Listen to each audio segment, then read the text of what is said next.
And before we get started with the Dragon Raised by Wolves Part 2, a lot of you had thanked me a couple months back when I talked about the Amino app, and it is available on iOS and Android, so you can get them on both. And I was primarily talking about the Game of Thrones app, but now it's gotten even better. Of course, you can still do the things like blogs and polls, as well as chat with other members and search communities. But now there is an Amino Master app where you can manage all your communities in one place. Of course, you can explore other communities. You can download the Amino Creator and Manager directly from the Master app and create your own community. So for example, I could create a community called Smokescreen and share all my videos and talk about all the different hobbies and interests that I like. And of course, I still hang out in the Game of Thrones community, as well as the Star Wars community, and also the Walking Dead community. So anyway, check out the new Amino Master app, and you can also find me on there as well in the various communities. Again, I am Smokescreen, so please check it out, and I hope you guys enjoy it, and I'll see you on Amino. Hey guys, it's Chris, and I'm back with James from Daily Sports Trivia for part 2 of our little series here on Jon Snow's Endgame. What we're going to do is just pick up right where we left off in part 1. We kind of talked about we were talking about the crypts of Winterfell, so we'll get back to some of that speculation on his connection to the crypts of Winterfell, his connection to the White Walkers in some way, being a Stark. So let's get to a Dragon Raised by Wolves Part 2.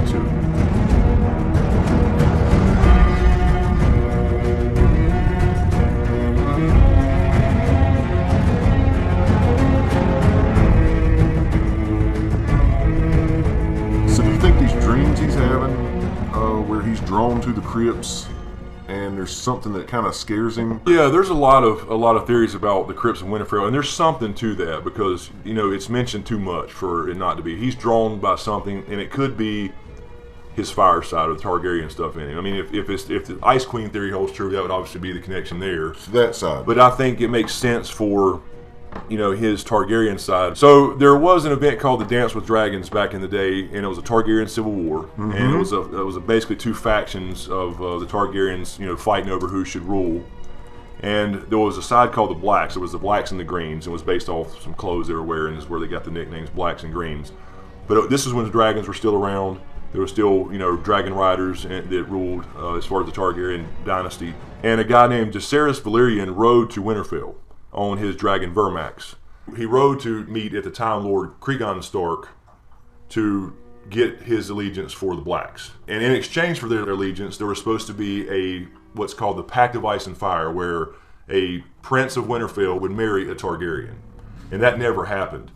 But anyway, the point being that a lot of people have speculated that Vermax laid a clutch of dragon eggs down in the Winterfell crypts while he was there, because they just rode dragons around like horses in those days.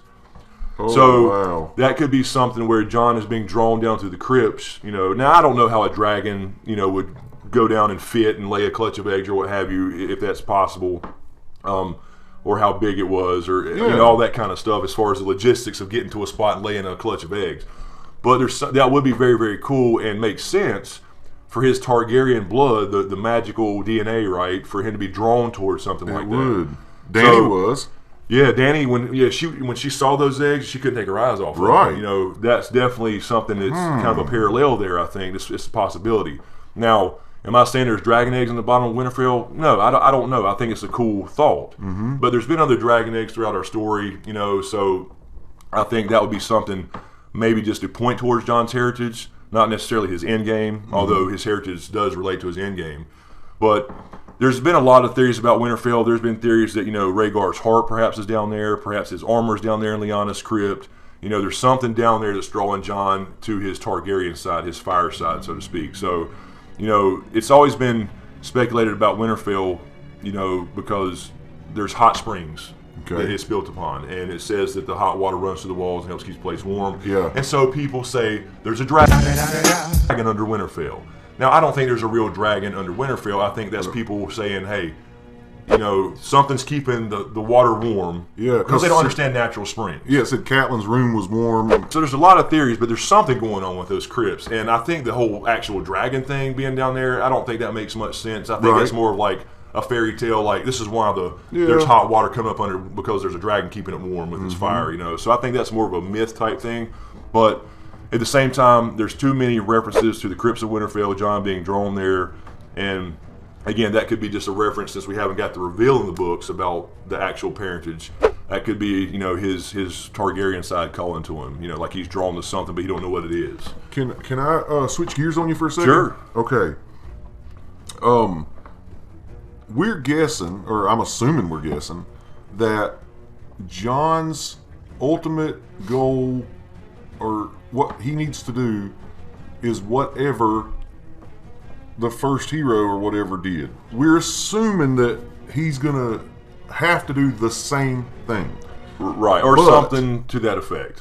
But we're not thinking that he's gonna jab a sword in anybody to make a fiery. No, I don't think so. I mean, I think a sacrifice is definitely a possibility in some way, shape, or form, whether that's him or Danny, because a lot of people say that, you know, John may be the sacrifice. Like, he has to become, you know, the new Night King and rule the wall again to lead his army of White Walkers and keep them from ever coming back. You know, like, yeah, him having to go, not necessarily death, but he has to go away and become something else to become the gatekeeper, so to speak. I'm with you. And then the men, you know, the kingdom of men continue to thrive south and north, nobody goes, to keep the peace if they're not able to destroy each other. Why not, Chris? So it's a possibility. Danny's on this throne down here.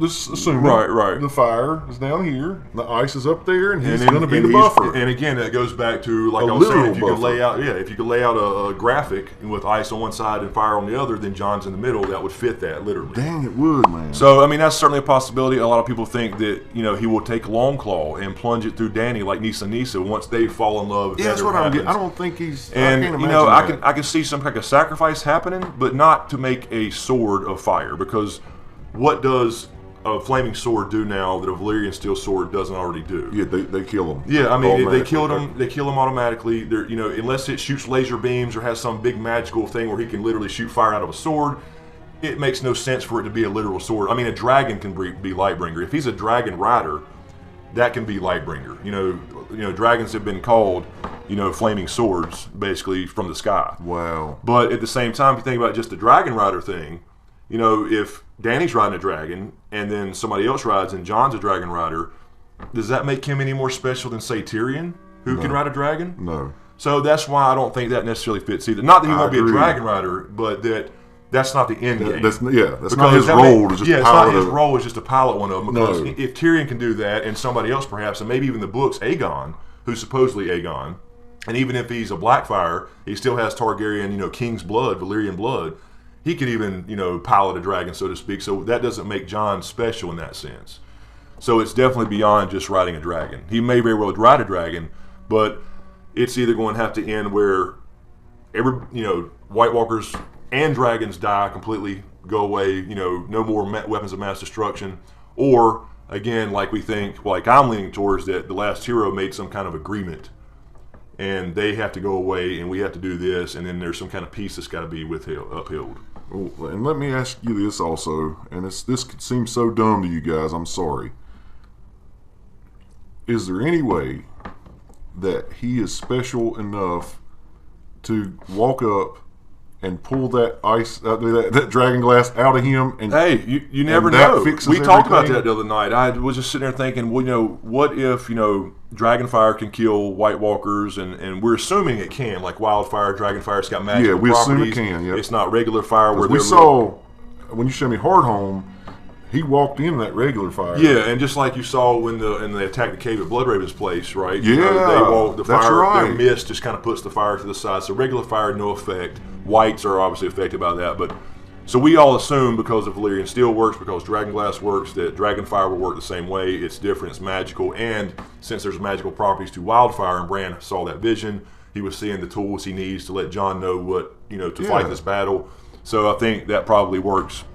But what I was speculating and just thinking about is, what if the Night King can't be killed that way, and you have to remove the Dragonglass in his chest? That is the cycle. And to end the whole thing, you know, because otherwise, you know, now I'm not saying that was just speculation, because you see that, you know, otherwise why show us a specific way of him being created? You know, they could have just touched him in some way or said some words, but they specifically chose to take something of fire, which is Dragonglass associated with volcanic activity, etc. Yeah. And shove it in his heart, which I think therefore creates his weakness to it in all things fire related. So therefore, what if he can only be killed by somebody that has to pull that thing out physically? Yeah. And what if for some reason it takes again, you could also say, well, that could be anybody that gets close enough. But what if he's got some kind of ability to get close enough physically to resist him or whatever to pull that thing out? In other words, could another Targaryen do it? And it'd be anybody. Like, could Dany walk up and yank it out? You know, if she got him on the ground physically or whatever. But what if he's got some ice immunity because of his Stark blood to resist whatever he's trying to do back? Does that make sense? Yeah, no, it does. I know that's kind of wild and crazy, but it was just some speculation based off, you know, if you kill the leader, somehow does the rest of them fall? You know what I mean? You know, like the head of the snake, right? When we were talking the other day about that, I said, what if they figure out what it is that they're after or what's got them riled up? And they bait them, remember? And I said they have a moat of wildfire around them, and Jon has to sacrifice himself, say, light it, I'm not going to come out of this. Right. I'm not going to come out, but I'm going to get him alone. It very well could be. Get this. Because I'm going to tell you right now, the Night King knows something about Jon. And you saw with Bloodraven. He came into Bloodraven's cave, and he's like, I finally got you, motherfucker. Yeah, that look. You know, that look, he knew him, he smirked, he sat there and stared at him like, you know, you finally got him after all these years. And then Hardhome on the show, now Jon didn't go to Hardhome in the books, but in the show, this stare down was like, you know, like, I know you, you're familiar to me, you know, we're related possibly, whatever it is, you know, we share the same blood, so he knew something was up. That stare down wasn't just for dramatic effect, because that could have been, you know, Tormund staring back at him, or, you know, Jon was injured perhaps, and you know, Dolores Ed, but it had to be Jon, so he knew something about Jon, and he saw him kill the White Walker with the Valyrian steel sword. Yeah. So that kind of goes back to what are they reacting to? Are they after him? Are they after, you know? Some people say they were after Craster's 99th son, which was Gilly's baby, but they were already active before Gilly's baby. So they're reacting to something old, something older that happened, some event. Right. And if you had to guess, the wall comes down. I think so. Yep. Okay. Completely, or just a section for him to get through, or that's debatable. I mean, I would think if he can, you know, I think we saw a glimpse of what he's going to do with Bloodraven's cave.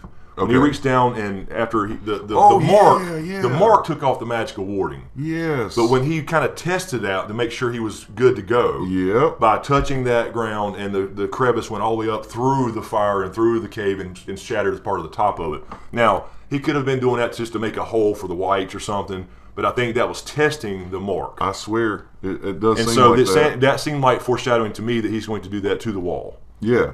And Bran still has that mark. And Bran still has the right. Assuming he still has the mark, which, you know, you would think that he would know that, though. Like Bloodraven said, he can, because he said he can't get it here. He can now. So he told him that. You would think that Bran would kind of know that and not, you know, go through the wall. But he really has no choice. Maybe he has to go through the wall to get to Jon or whoever to let him know what's going to happen and how to deal with it. Right, if he's a Stark, Winterfell, his first stop will be there if he goes through that wall. Essentially, I mean, you have some other, you know, Castle Black, you have Molestown, and some other little stops in between. But yeah, that's the big place right beyond the wall. Because what I'm wondering is, you know, they've been asking for help at the wall.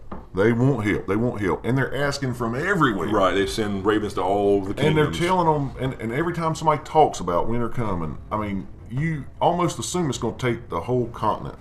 Yeah. And we saw the vision in the show, at least, with Dany walking to the throne room and it's snowing in the place. I mean, that's really far south. That is, the wall. Yeah. Right. So you're talking about it could reach Dorne. You know, I don't know if we'll get that far, but yeah. So I don't think they're going to stop at Winterfell. Like, I guess I'm still trying to think end game here. What's got them riled up? If there is a queen or her heart or something or spirit there at Winterfell, it seems like they go through the wall, they get to Winterfell, they handle their business, and they don't go any further south. But I forgot about that Dany vision thing. It's implied that something was broken, some pact, you know, maybe that the last hero set up, you know, that we, again, don't know what happened. People say, you know, it's speculated for years, well, man's breaking their side of the treaty because there's people north of the wall. But then again, those people, the wildlings, they were just innocent people born there. They didn't know anything about the ice pact. Right, and they got mutilated. Right, and you have people like Craster who are living north of the wall, just like the wildlings, but they live in basically a peace agreement with them. Right. Because he's giving away male children and they don't bother him, so they clearly don't care that there are a few people north of the wall. So to me, that's not a big enough thing because there's a few scattered tribes north of the wall for them to be coming back and trying to destroy the whole kingdom for it. Okay. There is something bigger than whatever's going on at Winterfell that they're going to... Are they going to try to mow down the whole kingdom? Yeah, I think they're going to try to mow down the whole kingdom. I think and because you have these, if it happened before the Long Night 8,000 years ago, Yeah. you have all these stories about the Azor Ahai, Eldritch Shadow Chaser, the prince that was promised that saved the world in some way. And so they come from all different cultures around the world, which could affect Essos too. There actually is a wall type of structure. Actually, it's 5 castles in Essos that people don't know about. Really? It's just referenced, but it's 5 castles, not a wall. And it's implied that they're, guarding something too from invading Essos from the other side. Are you serious? But George R. R. Martin has said that the continents are not connected. So in other words, it couldn't be the same White Walkers coming from the lands of always winter, just going to, the east and then coming in from that direction. So it's implied this is a worldwide thing. But we really don't know. So I guess in conclusion here, to kind of wrap some of this stuff up, we've talked about some ideas of how Jon's connected to the ice side of things through the Stark lineage. I think there is something to that. I think that winter is coming was a warning that lost its meaning over time. I do too. I don't think we get all these stories about the Night's King and the Night's Queen for that matter, and the dance of the dragons and the Pact of Ice and Fire that never happened, the tragedy at Summerhall, those type of events. Those all mean something to this story. They're not just thrown in there for fun. And it's not just about who Jon Snow's parentage is. Yeah, some of those stories and things like the tourney at Harrenhal, it points directly to Lyanna being his mother, and those were things leading up to the reveal. Yeah. So once we get the reveal, like we have in the show already in the books, there's still something bigger there. So whether that's a sacrifice, whether that's him being a guardian of the wall, so to speak, if there's a wall that's rebuilt or some zone that they agree on some way, if there's some kind of dialogue, because we know that Craster has had some kind of dialogue with him. Whether it was spoken in words or not, we don't know, but he obviously lives there in peace, so I don't think they really care about wildlings living north of the wall when it's just a few scattered tribes here and there. You have something going on with Jon in the crypts of Winterfell, whether that's a clutch of dragon eggs calling to him, whether it's a queen's soul or the Night's Queen's soul that they're after. But the timeline you got to take in consideration too. If they've been active for the last 20, 30 years even, before our story started, they went away 8,000 years ago. That's a long time in the scheme of things for them to come back now. So something relatively recent has happened for them to all of a sudden want to come destroy the world. And Jon Snow being born at this time just happens to be the right time. Let me ask you this, because that made me think. Let's say that is Jon's role, and I actually like that. I like that end for him if he resides at the wall. Forever, right, as the buffer. And the idea behind that came to me was, not to interrupt you, but is he's been at the wall the whole time, and he finally gets to leave the wall and become a Stark. Once he finds out who Daddy is, then it would be ironic for him to end up back at the same place forever, or what have you, or something like that. Now it's just one theory, but now let me ask you this: let's say that is the theory that plays out. Sansa is Queen in the North. Queen in the North, I would think. All right. Bran. Does he stay up north like Bloodraven, or does he come back home and hang out? That's a good question, because right now, technically he's the heir to Winterfell. He's still alive. They just don't know it. Oh, yeah, that's so right. But with those kind of powers, I don't think he can just go live in a normal society. It's almost like Bloodraven when he was Brendan Rivers. Yeah. He was hated by most of the people because of all the rumors of sorcery. So he wasn't liked by the people because of all the Thousand Eyes and One, mystical stuff about him that they speculated about. So I don't think if people find out that he can do some of the things he can do, that he can just go back to Winterfell and live there in a normal society. Right. So I think he's got to kind of be pushed out of the way, not necessarily killed, but for Sansa to take over as Queen of the North, or perhaps Queen of the Seven Kingdoms if that doesn't happen with Dany, if there is a Seven Kingdoms. Because again, it goes back to the end game as far as, is it going to be different, states or what have you, as far as a kind of a separate kingdoms again like it used to be, or separate independent states or what have you. So there's a lot of questions about that, but ultimately Jon is the key to that, and I think the players around him will help to guide him towards that end game, that end role, that whatever he has to do, whether that's doing what the last hero did before, if it's even true. You got to factor that in. You got to factor in that this comes from a history that's so deep, like real world history, that we don't know how much is legend. We don't know how much is false. We know that the Azor Ahai thing with the flaming sword, like we were talking about, more than likely that's just a Valyrian steel sword. Jon has a dream in the books on the wall that he's up on the wall with a red sword, casting down people that come off the wall, including Ygritte, and he's wearing the armor described like the others that reflects everything around it. Wow. So he's seeing himself in the other's armor, holding a red sword, killing off people, including Robb and Ygritte, in this dream he had. So it's that fire connection, it's that ice connection. So there's just so many ways it could go. So again, I think if we lay out the premise of, the overall picture of things, if you could lay it out on a chart, Danny over here with the fire side, the Night King would be the ice side, or perhaps you could even consider, the children of the forest when they still lived, and there may still be some left because they did create the Night King. And then Jon's in the middle of ice and fire. He is not the antithesis of Danny. No. He is both. So that tells you he's the key to it. It's not just about a bastard being a bastard, and despite being a bastard, I should say, coming up in the world and making something of himself. So if you think about all the things we talked about the Night's Queen and the Night's King story. That's there for a reason. If you talk about the last hero, what he supposedly did with, his 12 companions and went off to find the help of the children. But now there's no more children to get help from. Bran essentially got that help this time. Yeah.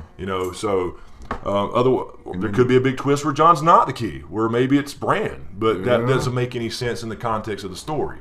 You can't have Bran warging a dragon. That takes away from Jon. You can't have, all these other things happen that could be potential twists, because that takes away from him being the son of Rhaegar and Lyanna. And you think that the horn that Sam has is just a shout out to the books? It's not going to be... At this point I do, because, first of all, the ones in the books, the horn of Jormungand or the horn of winter, which supposedly wakes giants from the earth, I think that's a metaphor for earthquakes. Maybe they're after that horn. That idea. That's been speculated too. But again, before the Night's Watch had it, it was buried by somebody. A lot of people presume that was Benjen, because it was wrapped in a Night's Watch cloak and what have you. They could be after that, just like Mance Rayder was when he was king beyond the wall, before he was killed on the show anyway, by Stannis, being burned alive in Melisandre. In the show, he still lives. He was sent to Winterfell on Jon's behalf to try to find out what was going on with Arya, which ended up being a fake Arya. It's not even Sansa there in Winterfell. So those things tie into it too. They've been after the horn because they want to, and Mance didn't want to destroy the wall. He wanted the horn as a bargaining chip to get down south of the wall. Are you serious? He wanted the wall to stand so he could bring his people through and be safe. So that's the whole thing with Mance Rayder. And so, I think the wall's coming down one way or the other. I think, Bran may see that. Bran may cause that, because he has the mark, and maybe he don't think about it. He's like, I got to get to Jon and these people and tell them what's going on. And then inadvertently, he touches the ground, the wall comes coming down. Or the horn gets involved somehow in the books, at least, because the show, we really don't have. The reason I say that, because we did see the horn and we did see Sam take it to the Citadel, but we've never seen Dragonbinder, and in the books Euron has Dragonbinder, and that's his key to winning the Kingsmoot, because he's like, I got this horn, it binds these dragons over here from this Dragon Queen, I'm going to take them and I'm going to take over the world. And they all are like, Euron, they take over, and that's how he wins the Kingsmoot. Well, put yourself in the Night King's shoes. You didn't ask to be that. That's right. You know that's what I mean? Right. And that goes into, the whole, speculation talk and theory crafting about maybe they're not the bad guys. Because George R. R. Martin has said over and over, this is not about the classic fantasy, genre of good versus evil. The good guys in white and the black guys in black, and they're going to fight to the death, and the good guys win, everybody lives happily ever after. He breaks all those tropes. And so the speculation is, since we haven't had a POV chapter in the books from the White Walker side of the world, as far as their perspective, there's a chance they could be a sympathetic figure. You have to you have to look at that in a way and say, you know what, they didn't ask to be created, they didn't ask to become war machines, they were just people. Right. And so there's definitely an aspect of that, but when you see them created out of vengeance, I think that's what George R. R. Martin is trying to portray. Is this race was created out of vengeance, out of hate. Therefore they became rogue nuclear, WMDs or whatever you want to call it. But again, the dragons can be seen the same way. So I like that. So kind of to wrap this up again, I know I started this a minute ago, but we talked about trying to lay out some things here for the end game speculation, right? So we have Jon's connection to the White Walkers in some way. Now, whether that's through the Night King being a Stark, or the original Night King being a Stark, the Night's King being a Stark as well, which is a completely separate story that happened a long time after the creation of the first Night King, and we hadn't seen him in the books.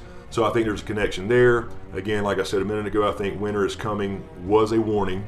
I think the Starks were connected in some way to the White Walkers or children, And that warning just kind of lost its meaning over the years. It lost its edge. Even Ned and those guys really didn't know what it meant. Yeah. Because everything to them is still legend and myth now. You know, the White Walkers haven't been seen in thousands of years. Yes, it was real, but those people have been gone for thousands of years.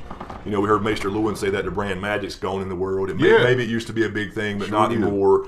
You know, Tyrion even says it to Jon. You don't really believe in Grumpkins and shit like that, do you? So everything's legend, but we're finding out that it's all true. And the Starks are now finding out it's all true, the ones left anyway. So I think he's connected from the ice side. You know, him being a Stark is important. So that means that there's got to be a connection to magic. Yes. Because otherwise it wouldn't matter that he was a Stark. He could have been a Targaryen and a Blackwood, or a Targaryen and a Bolton. You know what I mean? It has to be something related to the magic of the children and the White Walkers. Otherwise it means nothing. And then on the Targaryen side, of course, you've got the magic of bonding with dragons and resistance to heat. And we'll talk about this more. Is, you know, he gets his hand burned saving Lord Commander Mormont, and they constantly remind us of him, you know, gripping his burnt hand and stuff. And I think that was to connect him with fire a little bit. It was also a parallel moment with Dany when she actually got burned hands somehow or another, escaping Daznak's pit. But twice in the books, people forget about the second time a lot of times, she went unburnt. When she hatched her eggs. Yep.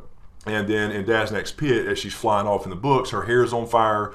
She apparently dodged or didn't get burned or whatever, but she recalls that it is just like before, as in when we hatched the dragons, I didn't burn. And then it goes on right in the same chapter to say her burns are healing on her hands.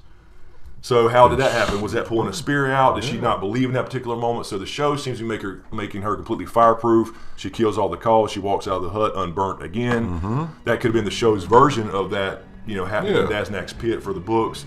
So Jon was burned, so he can't be a Targaryen. That was part of the things against the whole RLJ theory. Yeah. But I think that was just a connection to remind us that he's connected to fire, but perhaps in certain moments, he's also going to prove he's fireproof. I think so. And if that's the case, he's also got to prove something on the ice side as far as the White Walker magic. Yeah, I'm excited about it. I can't wait to find out and see how close, you know, the speculation is. Because that's all it is for everybody, right? It is. And we don't have any YouTuber is only speculating unless they're... We can only go back to the books and reference the books and look at what they've done in the show and take note of what they leave out of the show as to what's important. You know, for example, Aegon's not in the show. Right. So to me, he's not going to be a big player in the books. Now, he's already landed in Westeros and trying to take over Westeros and said to hell with going to see Dany. He went straight to Westeros. But to me, just them leaving him out of the show shows me his overall importance as far as the end game of this thing. Good point. So I try to compare, you know, you have to go back to the books, the source material, and kind of take note of what they do skip over in the show, you know. Well, I've enjoyed the heck out of this. Yeah, and so I just wanted to kind of throw this out there and get people thinking and throw out some of the base, you know, the basis of all these theories that may come about, you know, as far as, you know, what he's going to do. But if I had to take just an overall guess at this point in this conversation, at least, is that Jon is the key because of blood magic, not because just to be a secret marriage. I mean, anybody could have been secretly married in the show or the books, for that matter. It's got to be tied to magic, to fire magic, to blood magic, and then this northern ice nature magic that has something to do with the children who created the White Walkers. And I think that the other players around him, Bran, you know, is going to help with that because he can't physically stop anything. He can only see the future, the past. Yeah, he can't physically like put a barrier up and say, you know, I can stop the White Walkers.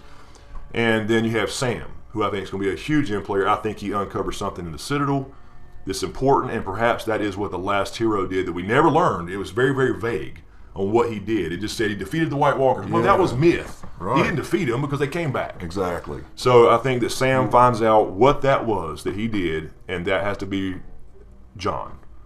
And we may find out actually who he was, as far as, you know, was he an ice and fire baby? Because there's not been any. That's the whole thing. If you think, look, all this history in this show, in this story, in the history of the world of ice and fire, I mentioned before the Pact of Ice and Fire. That never happened.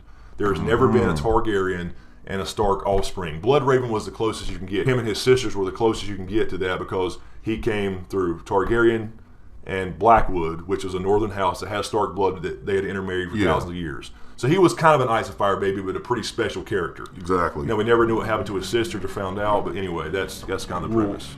This hopefully that sets everything up a little bit. Yeah, gives you some ideas. These two videos are going to spawn a lot of questions. Can we then get back to some Q&As? Yeah, so that's what I was going to say. So what we're going to do, I think this is probably the best way to go about it. We'll go ahead and do a Q&A next. Off of this. Awesome. And just based off the stuff we mentioned here, to wrap it up as far as speculation, probably get into some specifics, a little bit more specific. I mean, we had a lot of specific little stories that we told to kind of set this up, but maybe some more specific in-game, here's what he's going to do possibly, or at least narrow it down, get in the ballpark. Yeah. Because I can't say I have the answer. No. I can't say, nobody can say they have the absolute answer as far as what he's going to do, but I want to get into the in-game, long-term, what's this mean in the next 2 years for the show, and the next probably 10 years for the books, for Winds of Winter and A Dream of Spring coming out. So anyway, guys, that's going to do it for us. We'll do a Q&A probably in a couple days, so leave your questions in the comments below for this video and for Season 7 or anything else you want to talk about. We'll be glad to answer those as well. Anyway, thanks for all the support, you guys. Really, really appreciate it. Be sure to subscribe to get everything. Thanks for watching. And we'll see you